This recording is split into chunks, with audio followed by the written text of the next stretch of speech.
Brother Johnson's on WSAN Radio, 51 degrees, 2 minutes after the hour on April 7th of 2023. Oh, we're close to tax time. The only time I like April is before April 15th. Because after that, oh, it's a nightmare. You got to file extensions and everything, all that good stuff. But, that's what it's all about. April is also a turbulence month as weather-wise go on because a lot more tornado outbreak and all that good stuff. So we got to be wary of that. But one thing we have to worry about is putting a roof over our heads. And to put a roof over our heads, we got Mr. Paris right here to tell us all about the good things going on in San Antonio about real estate. And he is a realtor. Good morning, sir. Hey, good morning. How are you? I'm doing pretty good. I like your sign in the back. I like that. That's right there. There you go. There you go. How's everything been going with you so far this year? Has it been a rocky start, or is it just slowly, gradually churning? How's it going? So the real estate market, has slowed down. Has slowed down. I will say that. It causes those that are new in the business to kind of shift and adjust their marketing strategy or their strategy of staying afloat. For those that have been in the business for a while, it is let's get back to basics. Let's get back to touching our sphere of influence. Let's get back to doing open houses. So I think what happened was when the interest rate went from 2.5 to like 5.56, it caused a bit of a panic. Oh my God, I can't afford at this point. So a lot of the buyers may have fallen out of the market. And some sellers that say, hey, my cousin sold his house for, $300,000, $400,000. I'm going to sell my house for the same price. They weren't keeping up with the changes in the market. So that did cause a bit of a slowdown. But what's happening now, since we're getting towards that PCS season and getting towards the summertime, we've become more acclimated to the 5.5%, 6% interest rate. And the market is starting to pick back up again. Yeah, with the I guess the inflation and everything, with the Feds raising the rates and all that, so sort of put everybody on hold, which remind me of I can't remember what decade it was, but Austin, when we had that it was a boom and then it just busted. You had homes in Austin that never sold, and they just pretty well just dilapidated right in front of us when the market just went to bust. I forget what year that was. It might have been 2008 or 2009. Yeah, when it went bust and everybody was running around going crazy, what we gonna do? What we gonna do? Then when the market started booming again, we had an influx of people from California coming here buying these homes and renting them out. And so are we going back to that trend right now, or are we starting to get a lot of first time homeowners coming in the market now? All right. So back, I'm gonna call it the COVID era. I'm gonna call it the COVID era because that's when things started going crazy. It really wasn't just California that came in with a load of cash. When you think about, I bought my home back in 2000, and here I am in 2020. I'm sorry, I bought it for 200 in 2020. Now it's worth 350. I'm actually getting $100,000 of equity. So I'm selling my house and taking that equity and putting it into the new house. So when the supply was well short of the demand, you had people from out of town trying to get out of California, people from New York, people from Chicago, but you also had sellers that had a lot of cash that they can leverage towards a new house. So we're seeing, I don't think we're getting back to that stage of the game, but definitely there's been an uptick in as far as transaction, having multiple offers again and things like that. Oh, I'm gonna go with what you said. The pandemic era where we couldn't see homes, it was virtually seeing, and everybody thought that was great seeing that. But I'm from old school. I want to go see it. I want to go touch it. I want to see what's going on in that house. I can see anything virtual that I want to see, but Right. being there, seeing the yard, seeing the rooms, to me, that's what I want to see. Yeah, and true to life it is a good idea to physically put your eyes and hands on a property that you're going to buy and be there for several years. For those that are PCSing from another city, may not be able to do that. Or if you have somebody that can put eyes on it on your behalf, that's a good way of doing it too. But as a realtor, I'm equipped to do both. I can do the virtual tour on Zoom or on FaceTime. I can have somebody accompany me and walk through the house as well. So yeah, but definitely you want to put your eyes on a home that you're going to see. Absolutely, without a doubt. So what about the hot spots in San Antonio? Are there any hot spots or houses are selling real fast as soon as they get on the market in any particular areas? You're going to find that mainly the areas that have good schools, right? Those are the ones where they want to make sure their kids in a good school, the good neighborhood, they keep their grass up. Those are the ones where the time on market is a lot shorter as compared to other homes. But my message to sellers is, if you have your home so when they see the pictures online, they fall in love with it. When they drive by at 4 o'clock in the morning to see it before they call their agent, they fall in love with the curb appeal. And then they call their agent. When they walk in, it has a nice, warm and comfortable smell, and the room is staged and everything like that. It can sell very quickly. So there are strategies that we can leverage as realtor and real estate professionals to help shorten the time on the market. Yeah, like my son, I think it was 4 years ago. He said, "Damn, I'm gonna put my house on the market." I said, "Okay." So he needed some things. So I went in and ordered him another AC unit inside and out, got that put in. It was old, all that was done and everything. He put the house on the market on that Monday. That Thursday, he had 15 offers. He sold Yeah. it his following week. He said, "Dad, I wasn't planning on moving out that fast." And his new house wasn't even built yet. So they Yes. the apartment and sit in there. Now, those are things that realtors like hearing how the house sells real fast on how it was going back then compared to right now. But nowadays, people got to be ready to pre-qualify so they know what they're getting into. A lot of, oh, I like the house over there. I know a banker that does nothing but mortgage. And he hates to break the bad news to potential buyers. You can't afford this house. Right. And they don't understand why. I'm making this much money, but you got this coming in, but look what you got going out. You can't afford this home. So is it good for people to come in and get pre-qualified first before they start looking? Yes, that's an excellent idea. The other thing that I'm going to strongly recommend is do a buyer presentation. As part of my presentation, what I tell people is, listen, I love ramen noodles. You put some chicken in it, some scallions, some ginger, some coconut. That's good eating, but not because you have to. It is so important for our new married couples, for people that have been around for a while when they're buying their first house, to still have some level of quality of life.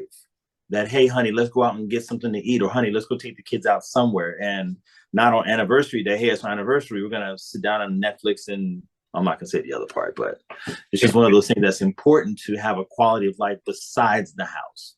So lenders use what they call debt to income ratio to kind of get a feel of where you should be from a DTI perspective. And at a high level, debt to income ratio is the mortgage payment that you want, plus all of your debt, car note, credit cards, student loans, things like that, divided by your gross monthly income before taxes. And generally, if you're under 50%, you're in a pretty good place. So what about, I'm old school. Okay. I was always told to save your money and buy what you want.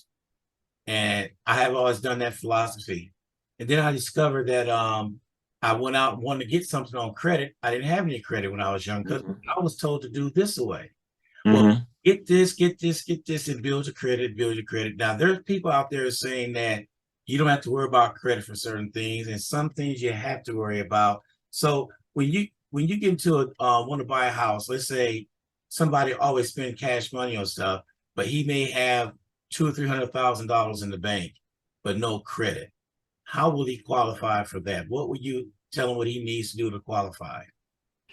Okay, so the mindset that we need to have as people looking to get into the housing business, to use credit intentionally. So like I was telling somebody just the other day, instead of using your debit card to buy groceries, use your credit card. And then when you pay it, go home, transfer the money from your bank to your credit card. Show activity on that credit card so that you can build history. Credit is a risk game. So if you come to me and say, Brian, I want to borrow $500,000 for this house, I have 200,000. My question as the lender is going to be, well, how do I know you're going to pay back the $100,000 or the $500,000? How do I know? So show me some history, some track record that you've paid back loans. And if you don't have it, it makes it a lot more difficult to apply for that mortgage. So there are just a lot of different things you can do that don't necessarily break the bank, that you can stay within your budget and still build credit at the same time. Okay. Okay. Well, I agree with you on that one right there. My next question is on the east side of town.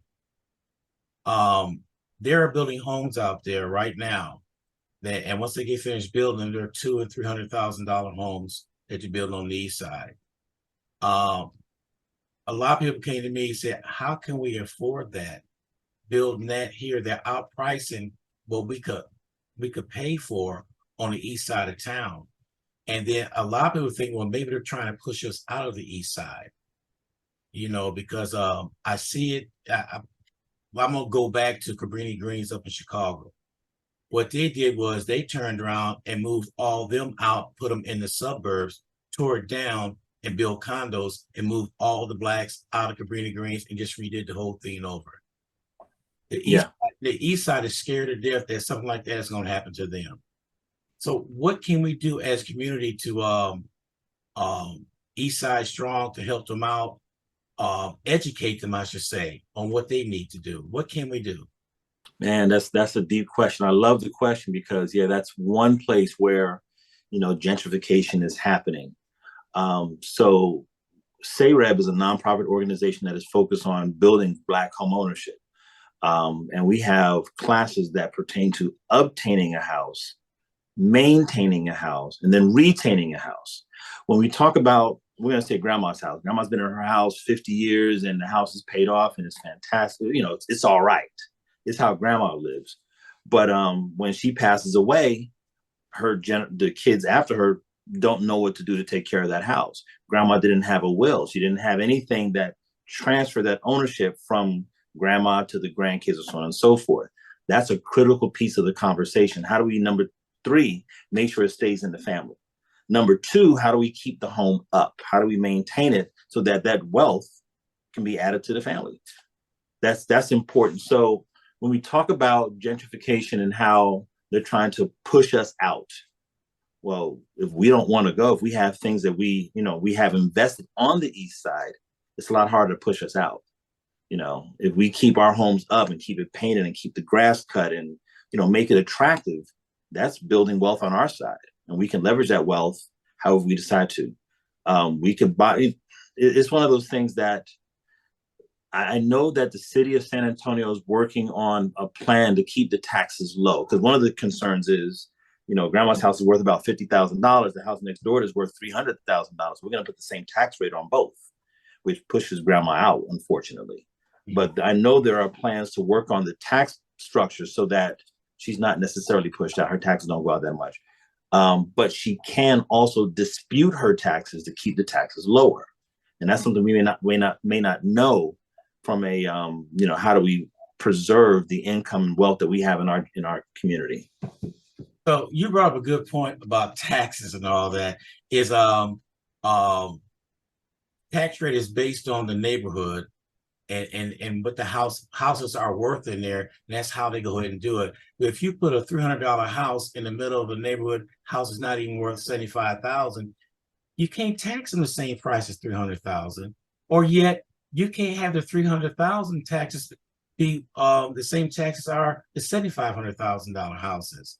So they got a gap to fix on there, don't they? They have. So those who own the $75,000 house needs to get with a real estate professional and dispute it. Here are the comparable sales of homes in the neighborhood that are $75,000. My home should be taxed at $75,000. So, and a lot of times the pain point for me is awareness.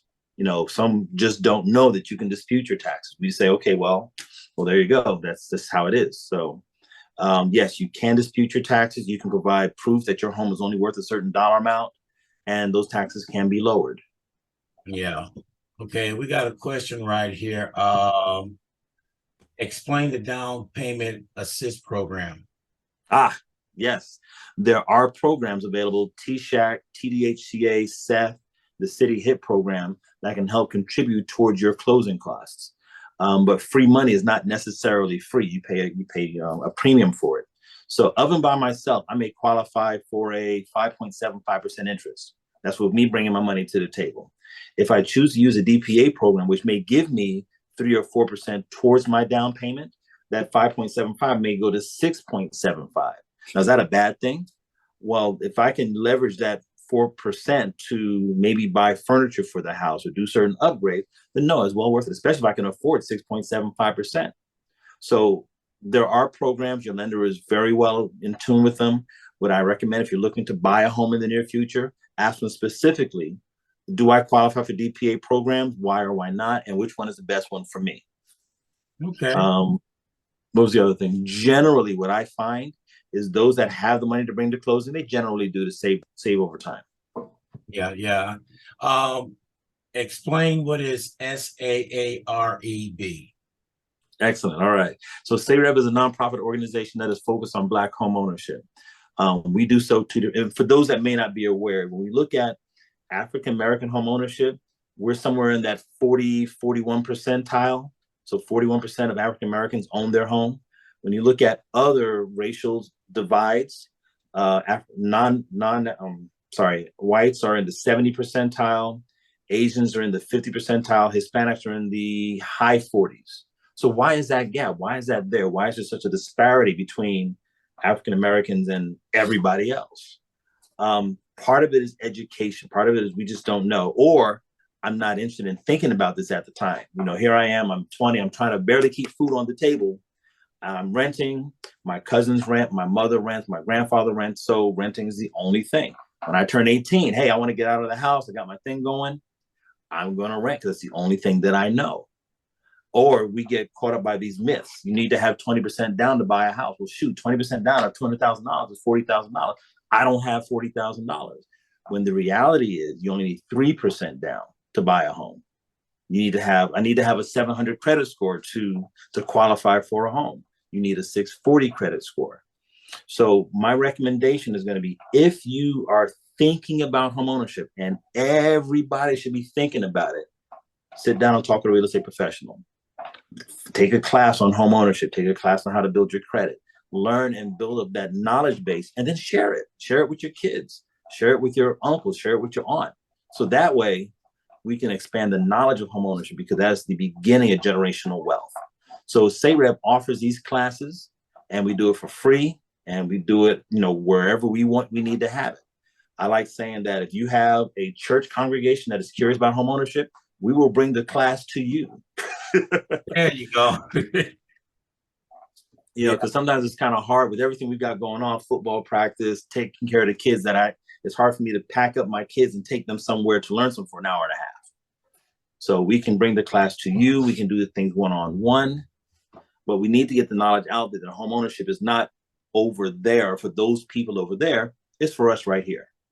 You said something key to that, and I always talk about somewhere along the line, the cycle has to break.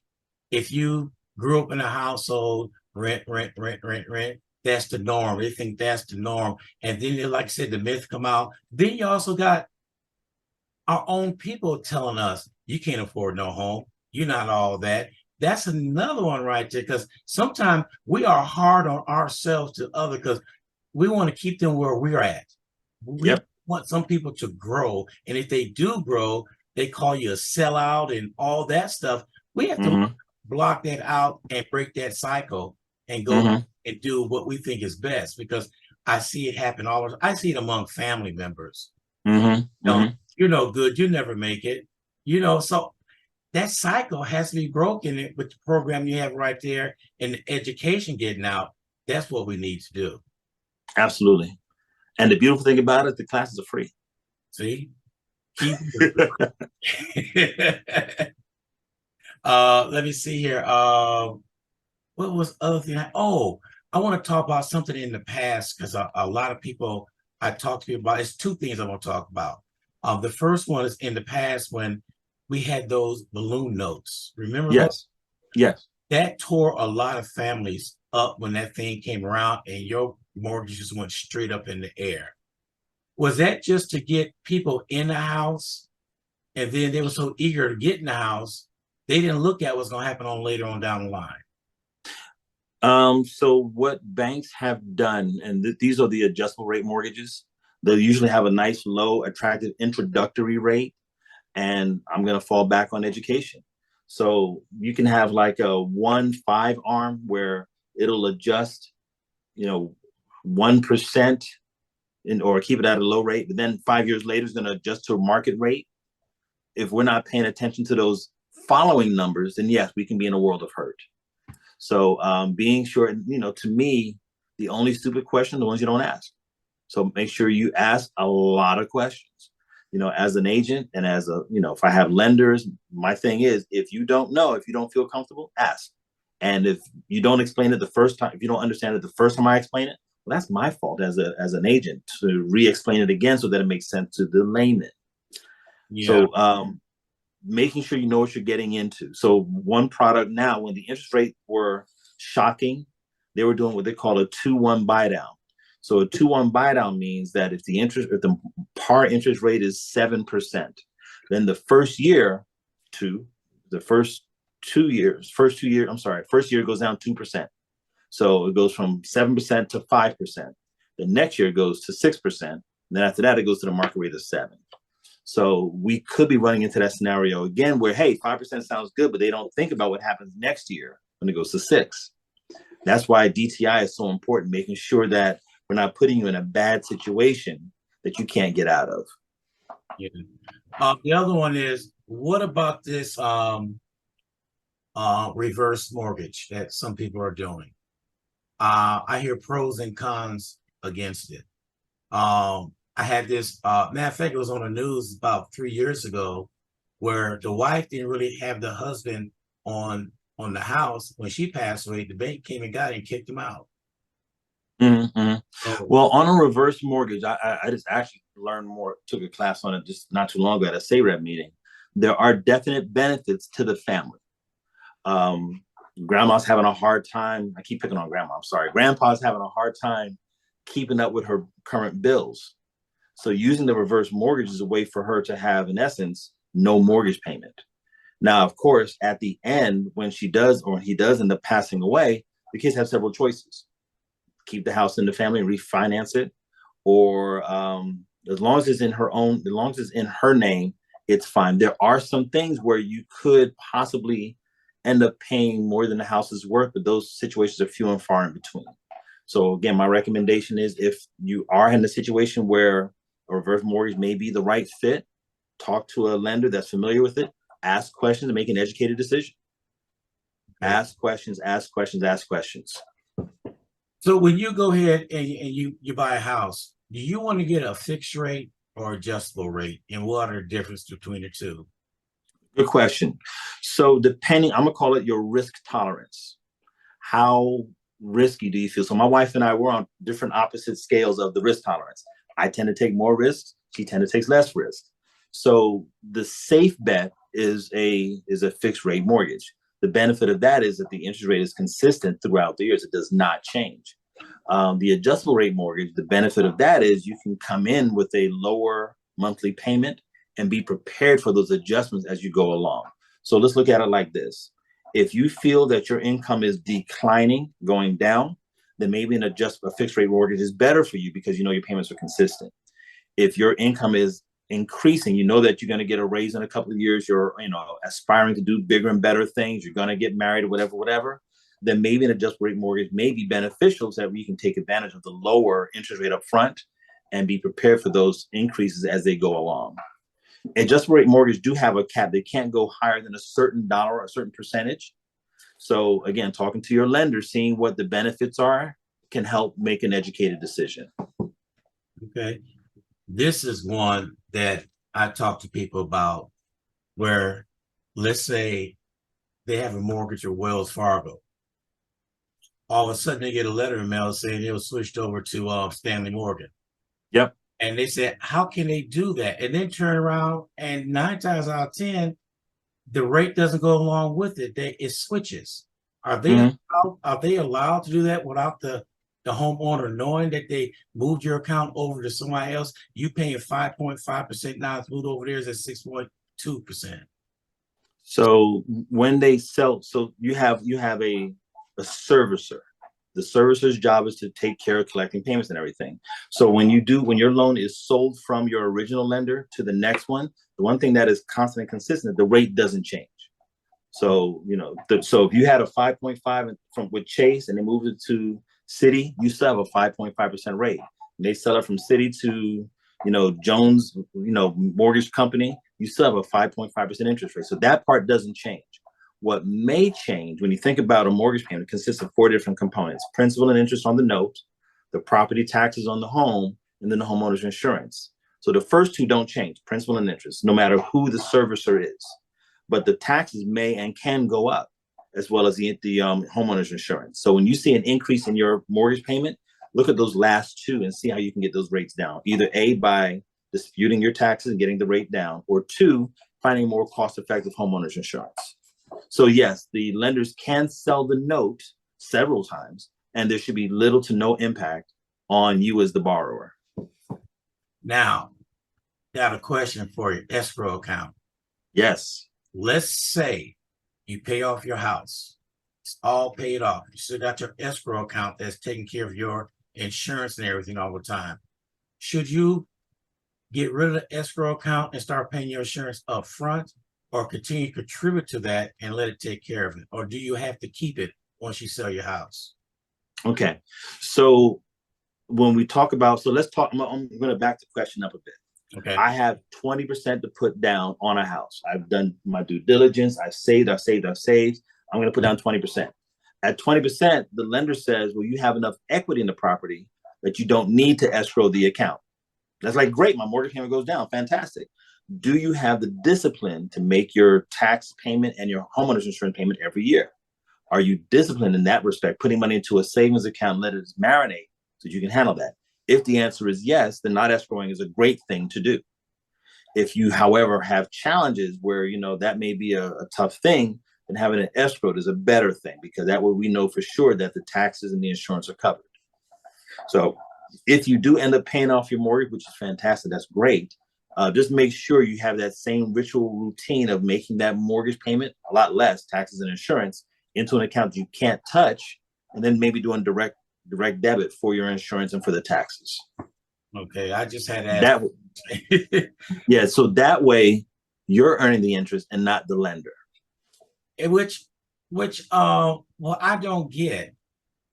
With the bank, you giving them money, put in your savings account, they use that money to pass it along.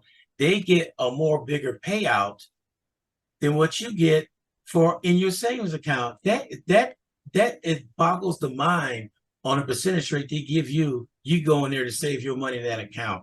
I feel it should be higher than that, because they're making a killing off of it.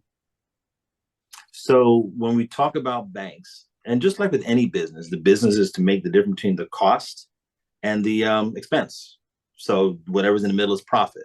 So if there are other investment vehicles you can put your money in that get a higher rate of return. So starting off savings account, they give you like 0.01%. You may decide to do investing, which may give you a higher rate of return. You may decide to invest in real estate. There are a lot of different investment vehicles you can put your money in that gives you a higher rate of return. So as we start becoming savvy and saving money, especially when we get to our age in our 50s or whatever, talk to a financial professional that can say, hey, don't put your money in a savings account, put it in a Roth IRA, put it in a security fund that has a higher rate of return. Shop around, be educated. All right. Speak about shopping around. For instance, you shop around for some land. Mm-hmm. Okay, they get a hold of a realtor and say, I want some land out in the country, but not that far in the country. You get Right. all. Are there any programs that can help people build a house outside the city limit in the rural area? So when we look at buying homes in rural areas, there is USDA, U.S. Department of Agriculture. They have a loan program too. The benefit of the USDA is that there's no down payment, but you've got to be outside the city limits, and then your income got to be under a certain dollar amount. So there are programs available. It's a lot more challenging because you've got to now consider utilities, how the house is placed. You got to have a builder and plans. It's a lot more complex than just putting a house out on land. So again, when it comes to something like that, sit down with a real estate professional. Hey, I have this idea.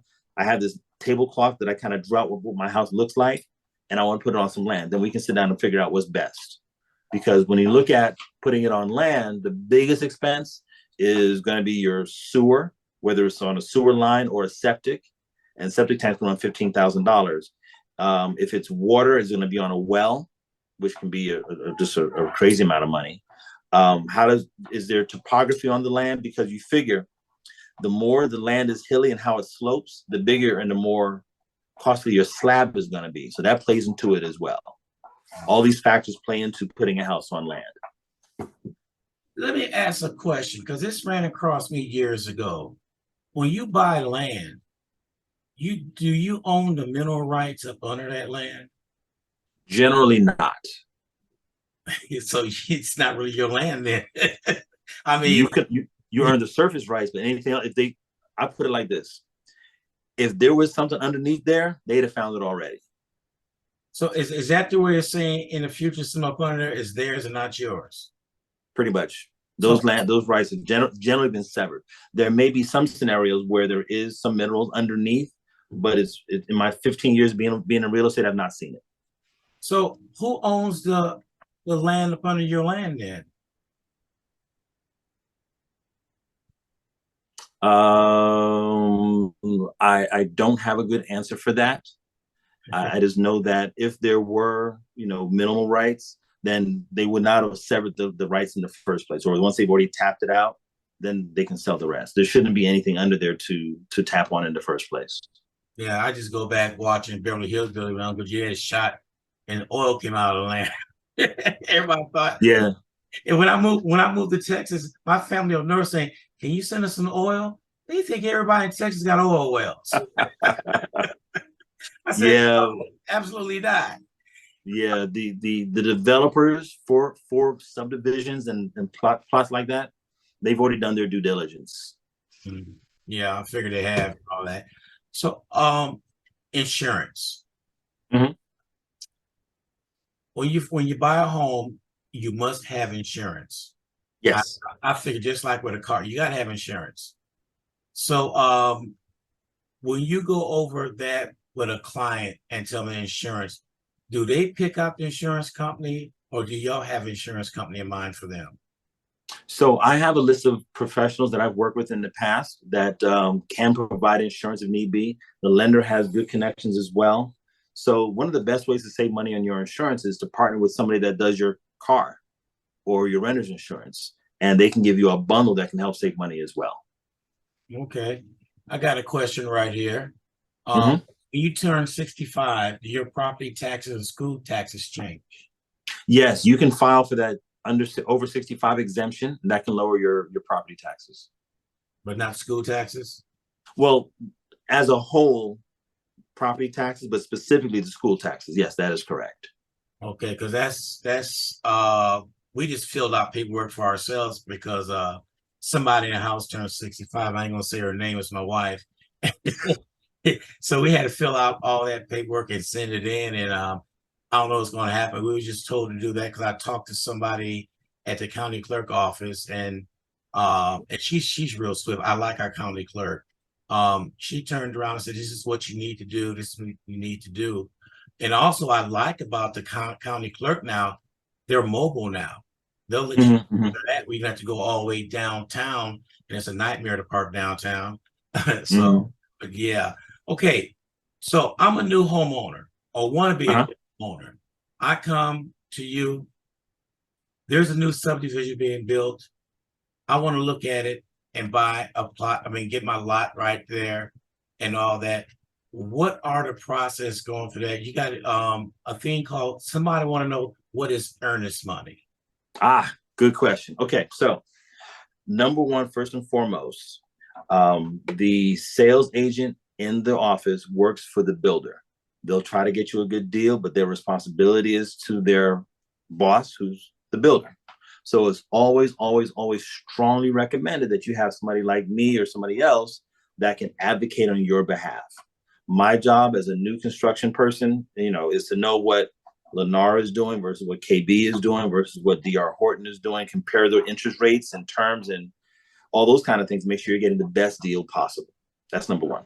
Number two, when you do decide to buy a home, you can either build it from the ground up, where you can choose your colors and paint and all that kind of stuff, or you can buy what they call a spec home, which is already built to sell to somebody. So when it comes to you found a house that you love and it's time for you to put down earnest money, that's your skin in the game. Is what you're willing to walk away from if you decide to not buy the home. So with the new construction, it can range from as low as 850 to as high as 3%, depending on the type of builder that you have. So that's the earnest money. It's showing the builder good faith that you're willing to go through with the transaction. And that applies to new construction as well as pre-owned homes as well. And that's non-refundable. There are some scenarios where on a pre-owned home, if it doesn't meet your inspection requirements, if the home doesn't appraise for value, that you can get your earnest money back. That is correct. You can get your earnest money back. On the builder side, the contract is geared to protect the builder. So there may be some scenarios where you don't get your earnest money back, whereas on a pre-owned home, you may get it back. Does that make sense? Yeah. Now you hit a couple of points right there about appraisal and inspection. If a homeowner is selling their existing home, doesn't tell you everything that's with it, and the inspection go out there, they didn't find too much anything wrong. But later on, if that person get in there, they found out that the slab is cracked. For instance, let's say that we know we're in Texas. If it's not raining, our slab is constantly moving. Right. Now, what will the new homeowner, who do they go after? Go after the inspector for not finding it, or the homeowners that sold them the home? Because now they stuck with a bill. They got to get out there and get the slab taken care of. So that's a very good question, and it kind of dives into the legal part, which I kind of stay away from. So I'm gonna stay in my real estate box and say that when it comes to pre-owned homes, there should be a seller's disclosure where the seller's disclosing what they know is working and not working in the house. So if the inspector, now of course, you as an educated consumer, you should ask questions. Do you check for the inspection? Do you check for foundation? Do you, do certain things? Do you look for certain things? And of course, if he says yes, but he checked the foundation and is functioning at that time, well, there's little recourse in that. Does that make sense? Yeah. Now, if as I'm walking through a house and my buyers are looking at the pretty, oh, this is pretty granite. Oh, I love this. I'm looking for the thing to make me nervous. Do I see cracks on the wall? Do I see that the doors don't close properly? Do I feel that the slab is uneven? Then I'm going to say, hey, we need to get somebody to come in and check it out. Do your due diligence. Just because you do an inspection doesn't mean that you can't go get an electrician, a plumber, somebody else who's more specialized in those skills to give you the honest information about what you need. So that's number one. You can get several inspections during your window of time called the option period. Me as your agent, I too am going to be looking for things that make me nervous, that I've seen or not seen in other homes. But to answer your question more directly, if it was something that's obvious, this home has obvious problems with foundation because I see cracks on the wall, the inspector that I chose didn't pay for it, and it wasn't listed on the seller's disclosure, then there may be a lawsuit for DTPA, Deceptive Trade Practices Act. It's costly. You have to prove that they didn't know, but that's usually the route to go. You would seek out an attorney to try to find and get those things done. Okay. On a pre-inspection, before you decide to sign the paperwork and buy the house, is the buyer the one that's got to pick out the inspection company, or do somebody else do that for them? Do y'all recommend somebody? I usually provide a list of 3 or 4 people that I've worked with in the past, but my recommendation to any new buyers is interview them. Like I mentioned before, what do you check? How long does it take? Do you do this? Do you do this? Do you do this? So I give my buyers a list of inspectors and the questions to ask to help feel whether they feel good or not. And typically inspectors cost between $300 and $600, depending on what you have them do. Is there a list that an inspector should be inspecting in the house? Yes, yes. There's a standard form that they fill out. Okay. I seen this is a story happened to me. When I was working with DirecTV, I Hmm. had to go up in the attic, you know. So I went halfway up in the attic and I seen something I didn't like. I seen a giant snake skin up in there. So I pretty well told that listen, I'm not going up in that attic. I said, you got a giant snake skin up in there. Chances are you may have a snake up in there or one used to be up in there or whatever. Well, a couple of weeks went by. She called me. She said, we had a nest of rattlesnakes up there they didn't know about. Hmm. And so me inspectors, when you go up in the attic, you're gonna be like, you don't know what's up there. Hmm. And I seen raccoons get up there and tear up the ductwork and they see Hmm. and everything. So imagine going through there and you see that. I'm sorry, exit is straight down for me. I'm going through the ceiling. So I will say that vermin and other type of pests are on the inspection list. And Okay. you can tell by the droppings that they leave, or if there's a hole in one of the fascia, that we'll ask the seller to address those things to make sure that you don't have unwanted renters in your home. They're not renters. They're crashing in. Squatters, there we go. Right, There right. we go. That's where I was looking for squatters and all that. So, man, you should have answered a lot of questions for us today. Curiosity and all that stuff. So, with your group back there, what are you seeing in the future, or what do you feel that you want to do for the community to get into? All right. So as it pertains to homeownership, my number one message is not as hard as you think. It will take some work, take some effort, some skin in the game, but it's not something that's unachievable. I want to start talking to the 17, 18, 19, 20-year olds that when they're ready to leave the house, they consider buying their own house. So let's take a condo, for example. And a condo in San Antonio costs 120. And if you look at putting down 3% of 120, that's $4,000. So if you have $4,000 set aside, that's your down payment. As a new, somebody who's 21, they've got a 620 credit score, 630 credit score, and they've got 4,000 down. That puts them in a great spot to buy their first condo. So it's just like an apartment, but now you own it instead of renting it. So, okay, well, I'm not going to be in San Antonio for very long. Well, that's fine. Then what you do is one of two things. Either you sell it and leverage the equity that you built and move it to the next home, or two, you rent it out. Now you have an income generating asset. So imagine that.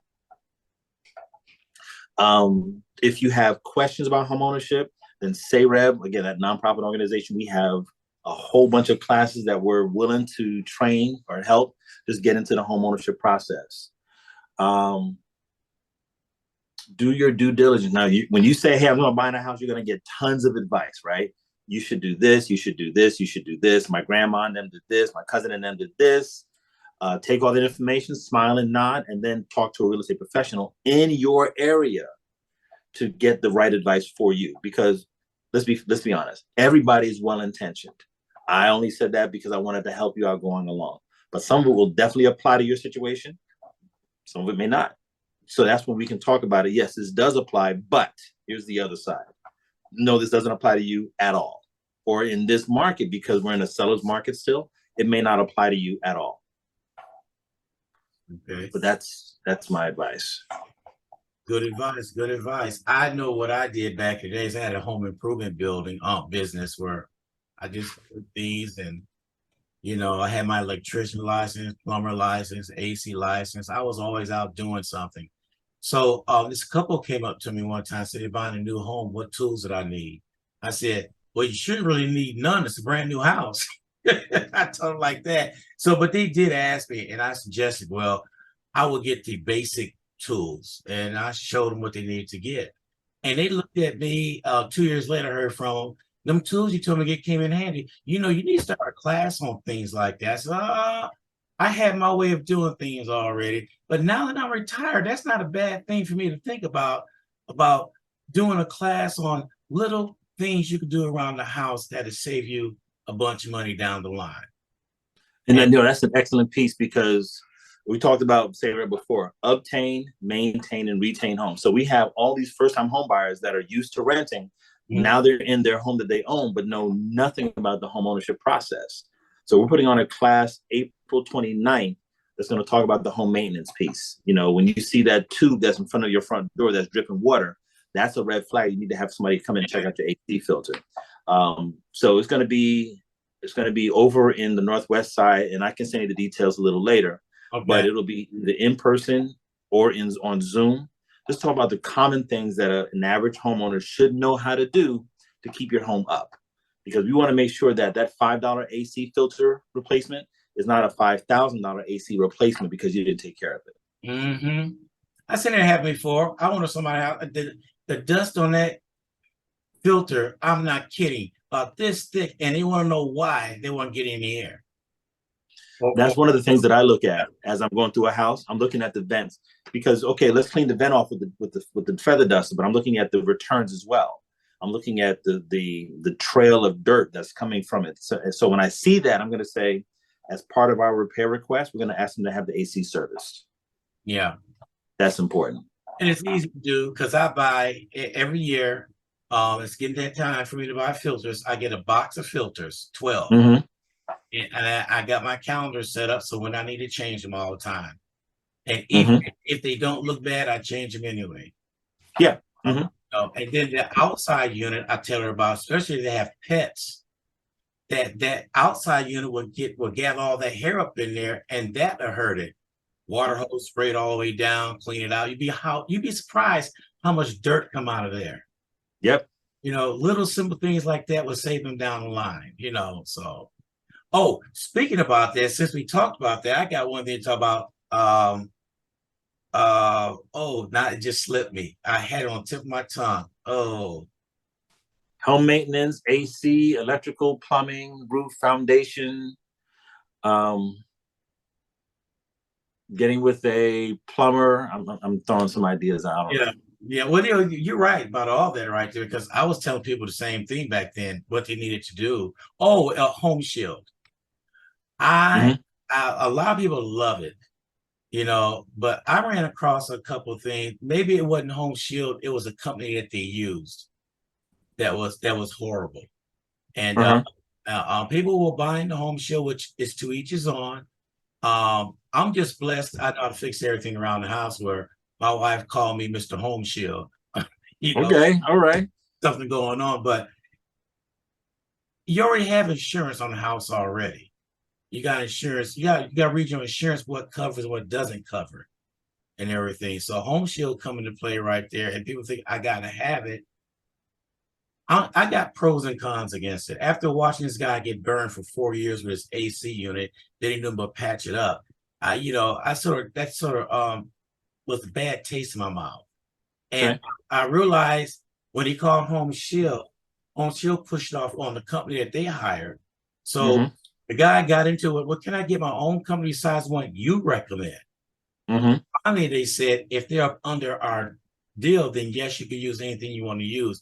But it took 4 years for him to get that information. Wow. So here's what I recommend, especially for home buyers.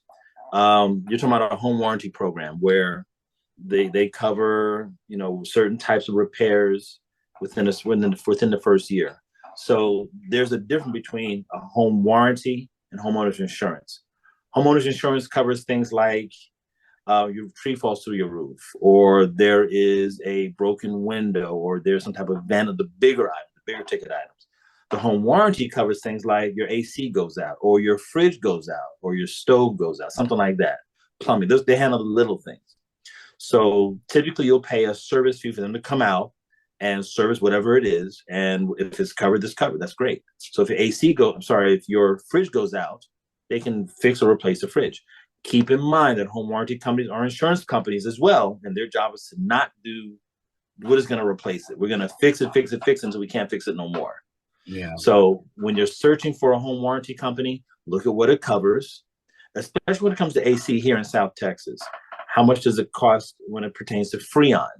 You have the R22, which is going out of style, and you have the R4 410, which is coming in. So if you've got an older unit, they may replace the unit, but the Freon, that's going to be at your expense, and that can be very expensive. You got an R22 system. Yes, I know that.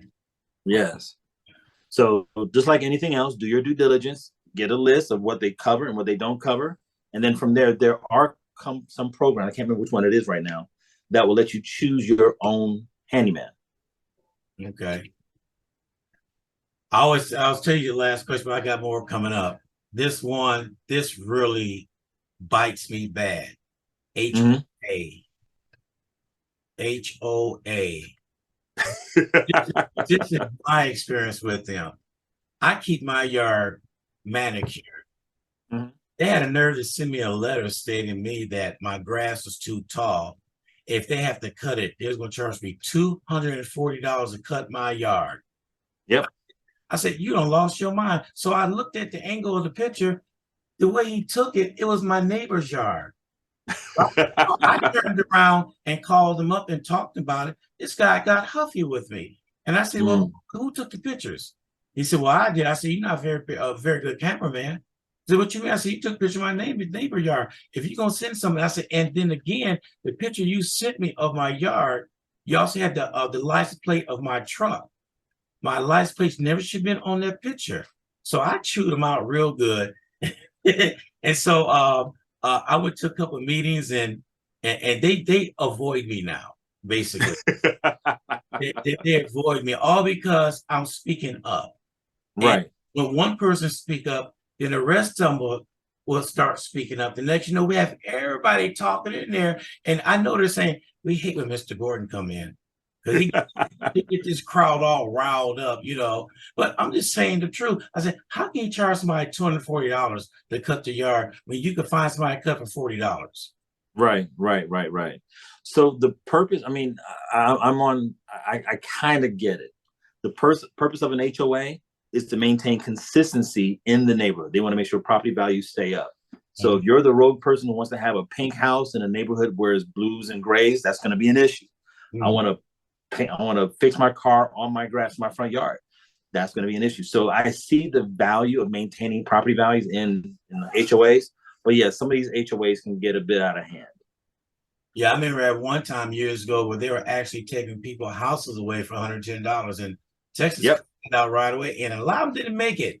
They kind of sort of got taken out by the customer and in a way they never breathe again. I'll put it that way. And those things happened. And so Texas stepped in the right way. Wait a minute, you can't take nobody's house away because of this right here.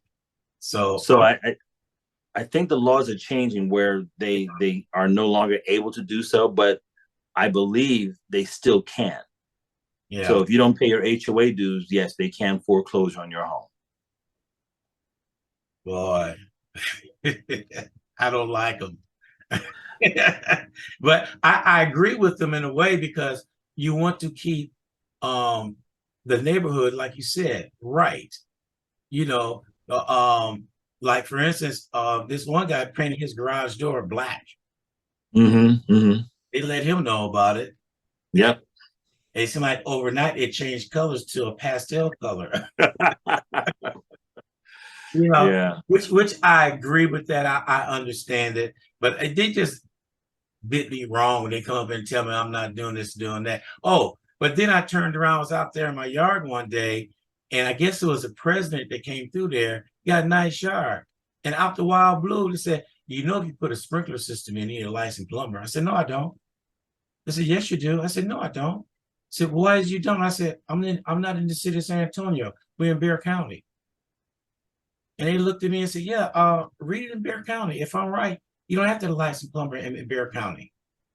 And they drove off the merry way. Then she came back a couple of days ago. I looked it up. You half right and half wrong. And I was saying, why are you driving by picking on me? Right. You got an issue with me? And I said, who's your boss? And so I called up and complained to him. I haven't seen her again. Some HOAs do get a little out of hand sometimes. Yeah. And it's good in the ways, but I could deal with it, put it that way. If I have to deal, I'm dealing with it now, so I'm dealing with it and I'm good with it. But right. But sometimes you get some of them that are lone wolves and think that they're they could tell you or do anything they want to say because they have that what's that deal? They're the president of the HOA and I'm the president. I can do what I want to do. Absolute power corrupts. Absolutely. Yeah. So, all right. Let me see if we got any more questions right here. Oh, here's one last one. Keep on saying one last one. This was it. Should I turn my home into an Airbnb now that I'm moving out? Say that again. Should I turn my house into an Airbnb when I'm moving out? All right. Okay, so when it comes to investment properties, Airbnb is one avenue for generating income from that home. There are pros and cons to that. Number one, does the HOA allow? We just talked about that, right? There are making changes to the covenants to restrict the ability to make your house an Airbnb. Think about it from a safety perspective. You know, I'm living next door to this Airbnb, people in and out having parties. So that can make things uncomfortable for your surrounding neighbors if you're in an HOA.